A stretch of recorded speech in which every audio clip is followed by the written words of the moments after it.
आपल्या प्रत्येकाच्या गावात, आपल्या शहरामध्ये, आपल्या तालुक्यात, जिल्ह्यात, महत्त्वाचं म्हणजे आपल्या प्रत्येकाच्या घरामध्ये हे राष्ट्रवादी काँग्रेस पक्ष वाढवण्याचं आणि पक्षाचा पुरोगामी विचार हा पोचवण्याचं काम हे त्या बाबतीमध्ये झालं पाहिजे। हे मात्र आपल्याला विसरता येणार नाही। एकता, समता, बंधुतेचा विचार इथल्या मातीत शिवशाहू फुले आंबेडकरांच्या महाराष्ट्राच्या मातीमध्ये खोलवर रुजलाय। इथं जातीय द्वेष, धार्मिक हिंसेला स्थान नाही। तशा पद्धतीचं राजकारण काही दिवस कदाचित चालेल, परंतु दीर्घकाळ लोकांच्या मनामध्ये राहायचं असेल तर सर्वांना बरोबर घेऊनच आपल्याला पुढे जावं लागेल। येणाऱ्या काळामध्ये समाजातला शेतकरी असेल, कष्टकरी असेल, विद्यार्थी, व्यापारी, उद्योजक, तरुणांचे, माता भगिनींचे प्रश्न हे आपल्याला सोडवायचे आहेत। ते सोडवण्याचं काम आम्ही हातामध्ये घेतलंय।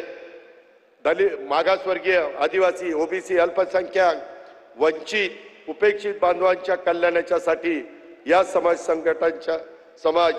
घटकांच्या जीवनात बदल घडवण्यासाठी आपल्या हातामध्ये असणारा राज्याची सत्ता ही आपल्याला उपयोगात आणायची।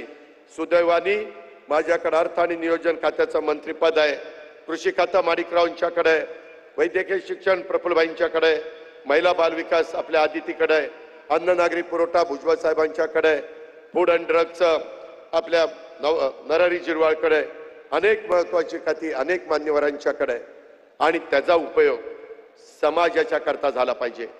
काल का परवाच आम्ही आर्टिफिशियल इंटेलिजन्स, कृत्रिम बुद्धिमत्तेचा वापर आता सगळ्या विभागामध्ये चाललाय, जगात चाललाय।